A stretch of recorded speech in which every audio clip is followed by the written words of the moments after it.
আমরা অনেকে অজু ভাঙার ব্যাপারে ভুল ধারণা করে থাকি, কিন্তু 8টি কারণ রয়েছে, সেই কারণে অজু ভেঙে যায়। তাছাড়া যত কারণ রয়েছে অজু ভাঙে না।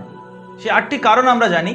প্রথম কারণ হলো পাগল হয়ে যাওয়া, দ্বিতীয় হলো বেহুশ হয়ে যাওয়া, তৃতীয় হলো নামাজের মধ্যে খিলখিল করে হাসা, নাম্বার 4 মুখ ভরে বমি করা, নাম্বার 5 রক্ত শরীর থেকে বার হয়ে সেই জায়গায় থেকে গড়িয়ে অন্য জায়গায় চলে যাওয়া, নাম্বার 6 টেক লাগিয়ে ঘুমিয়ে যাওয়া, নাম্বার 7 এবং 8 পেশাব পায়খানার দাঁত থেকে কোনো জিনিস বাহির হওয়া।